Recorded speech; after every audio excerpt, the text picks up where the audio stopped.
اب میں ایک اور چیز کی طرف آتا ہوں جو حکومت کے مسائل ہیں جس پر ہمارا میڈیا بات نہیں کرتا. ایک احتجاج ہے جو 16 تاریخ سے شروع ہونا ہے جس کا تعلق ناموس رسالت سے ہے، اور اس میں ان حکومت کا اور ان کے درمیان ایک معاہدہ ہوا. ابھی ہمیں نہیں پتا کہ حکومت کس طرح اس معاہدے پہ عمل درآمد کرے گی، ہوتا ہے یا نہیں ہوتا، لیکن دوسری طرف سے یہ اعلان آ چکا ہے کہ اگر ہمارا معاہدہ اس پر عمل درآمد نہیں ہوا تو ہم ایک تحریک چلائیں گے. ماضی میں اس میں کوئی شک نہیں کہ رضوی صاحب جب زندہ تھے تو بہت بڑا وہ اجتماع کرتے تھے. اب ان کے بیٹے ہیں، لیکن وہ جہاں جہاں بھی جن شہروں میں بھی وہ گئے ہیں، حالانکہ نیشنل میڈیا نے ٹوٹل ایک بلیک آؤٹ کیا ہوا ہے، لیکن ان کے جو اجتماع ہوئے ہیں وہ بہت بڑے اجتماعات ہوئے ہیں.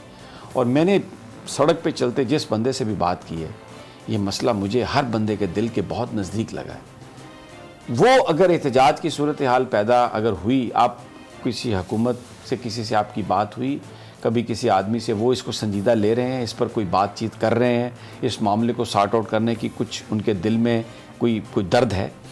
بات تو میری کسی سے نہیں ہوئی، لیکن سمیع صاحب میں یہ سمجھتا ہوں کہ اگر حکومت کے لیے کوئی واحد اور سب سے بڑا کوئی چیز چیلنج ہو سکتی ہے نا، تو یہی ہوگا کہ تحریک لبیک نے دوبارہ دھرنے کا اعلان کر دیا. اس کی وجہ یہ ہے کہ تحریک لبیک کے ساتھ لوگ کیوں ہیں، جو اس کو کیوں سپورٹ کرتے ہیں، ان کے اس نعرے کی وجہ سے. جب وہ نبی کریم صلی اللہ علیہ وسلم کی شان کی بات کرتے ہیں، ختم نبوت کی بات کرتے ہیں، جب وہ گستاخان رسول کے خلاف بات کرتے ہیں.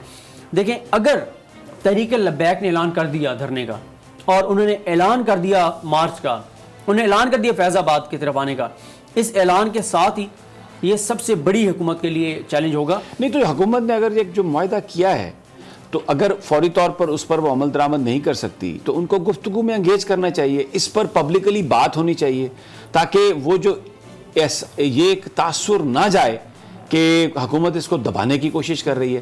کیونکہ جو لوگ بھی آ کے یہ کوشش کرتے ہیں کہ آپ اس کو دبا دیں، اس پر بات نہ کریں، یہ نہ ہو وہ نہ ہو، وہ مجھے نہیں لگتا کوئی وہ اس کی جو سنجیدگی ہے یا اس کی جو سینسٹیوٹی ہے اس سے پوری طرح باخبر یا آگاہ ہیں.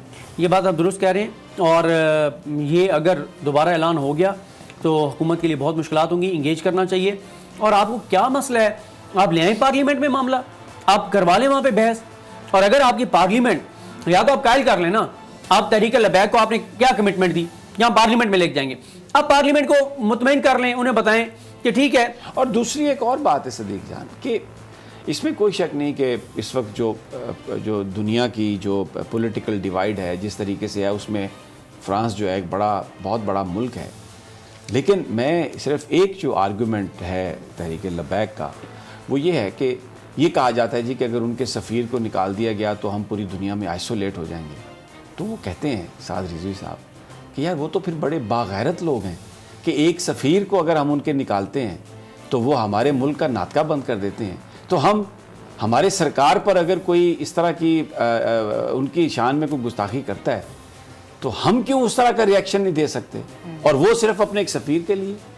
بندہ اس آرگومنٹ کے آگے لاجواب ہو جاتا ہے صدیق جان. بالکل. یہ پرائم منسٹر نے جو پچھلے دنوں ایک انٹرویو میں بات کی تھی، وہ یہ کہتے ہیں، ہاں جی، وہ یہ کہتے ہیں کہ جب بہت سے مسلم ملک مل کے کوئی قدم اٹھائیں گے تو اس کا اثر ہوگا. اگر اکیلے کے ملک کوئی بھی پرائم منسٹر کو چاہیے نا کہ یہ بات وہ کھل کر کہیں لوگوں سے، اس پر اوپن ڈیبیٹ کرائیں، کیونکہ پرائم منسٹر تو خود ایک عاشق رسول ہے.